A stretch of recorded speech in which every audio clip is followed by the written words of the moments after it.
بسم الله الرحمن الرحیم. السلام علیک یا حجت الله فی ارضه. خبری میرسد از راه، خبر نزدیک است. خبری میرسد از راه، خبر نزدیک است.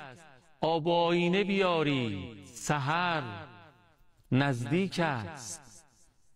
طبق آیات و روایات رسیده ای قوم، جمعه آمدن او به نظر نزدیک است.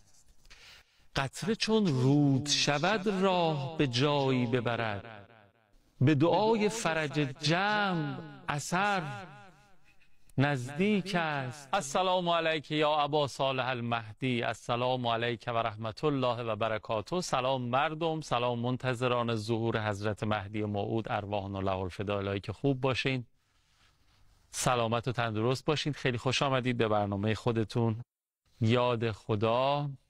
الهی که خیلی زود چشمانمون به رخسار دلارای مهدی فاطمه علیهم السلام روشن و منور بشه و برسیم به اون جمعه وعده داده شده. از شما دعوت میکنم یاد خدا رو تا پایان همراهی بفرمایید. یاد خدایی که از هفته گذشته در روزهای جمعه با مبحث مهدویت شروع شده. متخصص و بلد راهش هم حجت الاسلام و المسلمین آقای هدایت عزیز هستن که الان هم باز بنده با افتخار خدمتشون هستم و بهشون سلام و خیر مقدم عرض میکنم. آقا خیلی خوش آمدید، خوشحالم از زیارت. سلام خدمت شما آقای قوامی عزیز، سلام خدمت همه بینندگان عزیزم. اللهم صل علی محمد و آل محمد و عجل فرجهم. خب حالا بریم سراغ بحثمون که هفته قبل خدمتون بودیم. رسیدیم به اینجا که یک روایت از کتاب شریف کمال الدین و تمام النعمه رو میفرمودیم که نوشته شیخ صدوق رضوان الله علیه هست که ما در دورانی که دسترسی نداریم به امام معصوم باید اهل استغاثه و توسل به امام باشیم. بسم الله.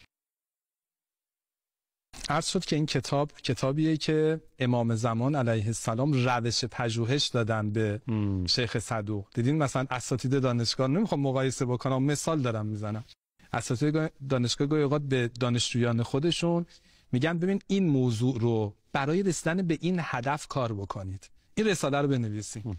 امام زمان به شیخ صدوق که میدونید شیخ صدوق با دعای امام زمان متولد شد، یه موضوع پژوهش دادن.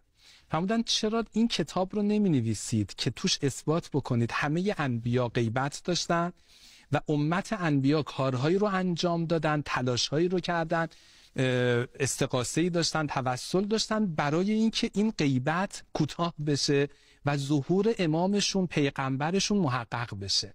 ایشون این کتاب رو نوشتن، اسمش رو گذاشتن کمال الدین و تمام النعمه. یکی از اون روایات این کتاب که از امام باقر علیه السلام ان ابی حمزه الصومالی، اما ابو حمزه معروف، ان ابی جعفر امام باقر علیه السلام، ایشون فرمودن که فدخلوا عین دخلوا، هر جا که اهل بیت رفتن شما وارد بشین. حالا اگر اهل بیت رو ندیدید، ان اصبحتم یوما لا ترون منهم احدا، هیچ کم از اهل بیت رو ندیدید، مثل زمان امروز ما که در دوران غیبت هستیم، اولین کاری که انجام میدید اینه فاستغیثوا بالله، استغاثه بکنید. فاقس یا قیاس المستغیثین، عبید کل مبتلا فارهی سیده یا شدید القوا. بابا ما الان بیچاره شدیم، ما الان مبتلا هستیم، بلای ما اینه که اماممون رو نمیتونیم ببینیم، نه نیستا هست، غایب حاضره، خورشید پشت ابره، ما خورشید رو نمیتونیم ببینیم، از نورش بهره مندیم. الان داریم نفس میکشیم، با شما صحبت میکنیم، به یمنهی رزق الورا، به واسطه برکت حضرت که ما داریم زندگی میکنیم. و به وجودهی ثبتت الارض و السما. احسن. عین السبب المتصل بین الارض و السما.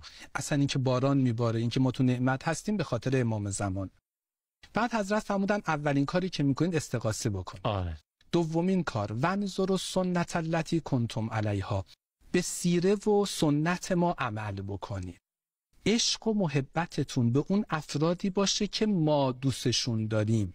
سلم لمن سالمکم یا ابا عبدالله، تسلیم تو هستم. حرب لمن حاربکم یا ابا عبدالله، محور تو هستی امام زمان. هر کسی که دشمن تو باشه دشمنشم، هر کسی که ولی تو باشه یار تو باشه ناصر تو باشه منم کمک کارش هستم. و احبوا من کنتم تحبون و ابغضوا من کنتم تبغضون فما اسرع ما یأتیکم الفرج. چقدر زود شما به فرج میرسید. ببین راهکار دادن دیگه. خدا این کارو بکنید به اون یقینیات. خدا رحمت بکنه آقای بهجت. هر بار هر کسی، من خدا شاید 2 سال درس ایشون میرفتم، آنچه که از ایشون متوجه شدم، هر کسی بهشون گفت توصیه چیزی، ایشون گفت اون چیزی که یقین داری عمل بکن. تو که یقین داری اهل بیت چه چیزایی رو دوست دارن، یقین داری نستجیر رو بلا اهل نجاست و شرابخواری و فلان نبودن، لب به نجاست نزن. میدونی راستگویی رو دوست داشتن، میدونی نماز اول وقت رو دوست داشتن، این کار رو انجام بده. بعد همین موضوع که تو جبهه حق رو بشناس، همراهی بکن با جبهه حق، باطل رو بشناس، با باطل دشمنی بکن و استغاثه بالله بکن. تو یقین بدون فرج محقق میشه. ببین آقای قوامی عزیز، ما مشکلمون اینه نوع فرهنگی که داره الان توی فضای محیط جامعه القا میشه، گاهی اوقات فرهنگی نیستش که اضطرار ایجاد بکنه. هر کجا دردی دوا آنجا رود، هر کجا فقری نوا آنجا رود، هر چه رویید از پی محتاج رست، تا بیابد طالبی چیزی که جست. آدم در جستجوی چیزی باشه بهش میرسه. وقتی ما طالب دنیا باشیم، آقا تو تبلیغات و فلان و فلان و فلان یه جوری القا بشه که انگار قله اون دنیاست. دختر خانومی ما وقتی میخواد، من معذرت میخوام مثالی میزنم که مداری کاربردی باشه، وقتی خواستگار برای دختر خانم ما میاد، تو ذهنش نمیاد که من ازدواج بکنم، یه زندگی پایگاه امام زمان رو اینجا تشکیل بدم. میدونید ولایت حضرت سنگینه، ان امرنا صعب مستصعب. این امر سنگین رو کارگاه وزنه ولایت امام زمان رو زدن که گفتیم آخر زمان کار خیلی سخت میشه، غربالگری اتفاق میفته، ایمان تو دست نگه داشتن، ایمان تو قلب نگه داشتن مثل آتش تو دست نگه داشتنه. چه چیزی باعث میشه ما ایزا تمرین بکنیم؟ خانواده است. خانواده اون وزنه سنگین رو میتونیم توش تمرین بکنیم. اینایی که وزنه بردار هستن باشگاه دارن تمرین میکنن، باشگاه خانواده است. من بتونم با همسرم بسازم، خدایی زندگی بکنم، هوای همدیگر رو تو مسیر امام زمان داشته باشیم. حالا دختر خانم به جای که این چی بیاد تو ذهنش، اولین چیزی که تو ذهنش میاد حقوقش چقدره، خونه از خودش داره. الان اومد دم در خونه ما با ماشین خودش اومد، یا رفت ماشین امانت گرفت. تو کسی که ماشین نداشته باشه که باشه ازدواج نمی‌کنه.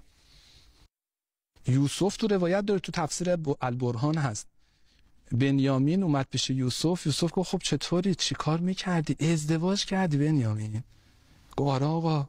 گفت تو چطور بدونی من تونستی ازدواج بکنی؟ تو که من عاشق من نبودی. بنیامین گفت به عشق تو اتفاقا ازدواج کردم، اسم بچه‌هامو اسمی گذاشتم که تو رو از دست دادم، به یکی گفتم قمیص، یاد اون پیراهنی افتادم که از تو برداشتن، اومدم به بابا گفتن.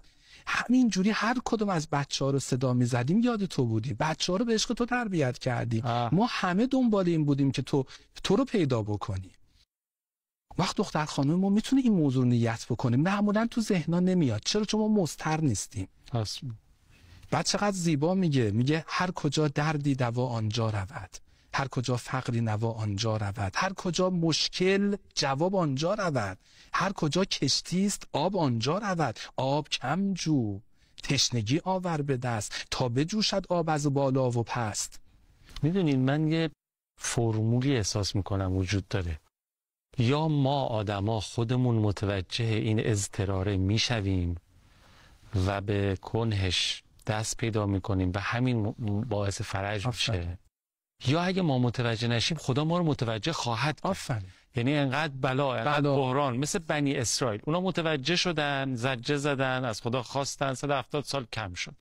اما اگه نشیم خدا انقدر کارو به جای میرسونه، آره، تا به اوجش برسونه و انتهای دوران غیبتمون. دقیقاً باید این آیه محقق بشه. سوره نمل آیه 62، امن یجیب المضطر اذا دعاه و یکشف السوء. باید به حالت اضطرار برسیم تا خدا جواب بده، امن یجیب. بعد خدا میفرماد و یجعلکم خلفاء الارض و یجعلکم خلفاء الارض، یعنی با این اضطرار شما خلفاء الارض میشید. خدا توی قرآن میفرماید که ما عهد کردیم که زمین رو بدیم دست مستضعفین. منتها مستضعفین باید به این مرحله اضطرار برسن. به مرحله اضطرار رسیدن اگر با توسل نرسیم خدای نکرده بلا میاد. پس بریم سراغ توسل. این که رهبر عزیزمون خیلی جمله نابی رو من حضرت آقای حاجی اکبری بیان کردن، خیلی خوب بود، ان شاءالله مردم هم انجام بدن. سوره فتح و دعای 14 صحیفه سجاده، این دعا توسله. دعای توسل هم فرمودن اتفاقا. دعای توسل به 14 این ستا رو فرمودن. بله. ما رو یه سم میخوام الان بیان بکنم. این صحیفه فاطمیه دعاهای حضرت زهراست. میخواید توسل بکنید، میخواید استغاثه بکنید، اون استغاثه‌ای که حضرت زهرا انجام میدادن یکیشو بیان میکنم. بفهم. توی بخش 5 این کتاب جابر بن عبدالله انصاری هم بیان میکنه که پیغمبر اکرم به امیرالمؤمنین فاطمه زهرا یه دعایی یاد دادن، بهشون اینجوری فرمودن هنگامی که مصیبتی بر شما وارد شد. آقا چه مصیبتی بالاتر از مصیبت دوری از امام زمان؟ چه مصیبتی بالاتر از این که امروز دشمنان دنبال این هستن بر ما غلبه پیدا بکنن؟ اللهم انا نشکو الیک فقد نبینا، غیبت ولینا، کثرت عدونا، قلت عددنا. این مصیبت دیگه. بله. حضرت فرمودن اینجا چیکار بکنین؟ او خفتما جور سلطان، میترسید رژیم صهیونیست بیاد چیکار بکنه؟ کارو دست بگیره. میترسید. اگر این حالت بهتون دست داد چیکار بکنید؟ توسل بکنید. آقا هم فرمودن رهبر عزیزمون توسل بکنید. ان شاء الله. خیلی ممنونم حاج هدایت عزیز، مثل همیشه خیلی کیف کردیم و لذت بردیم. اجرتون با حضرت زهرا باشه. الهی که عیدی من و شما این روزها فرج امام زمانمون باشه، چشممون به رخسار دلارای آخرین فرزند معصوم حضرت فاطمه زهرا سلام الله علیها روشن و منور بشه. جهان از این اضطراری که درگیرش شده و روز به روز هم داره بیشتر میشه، از این دلهره، از این وحشت، از این ناامنی، از این بی‌عدالتی، هر چه زودتر رهایی پیدا بکنه با ظهور عدالت گستر گیتی و انشاءالله که پرچم اسلام از دستان رهبر عزیزمون به دستان عدالت گستر برسه. با این امید و آرزو از همه شما خداحافظی میکنم که یا حق خداحافظ.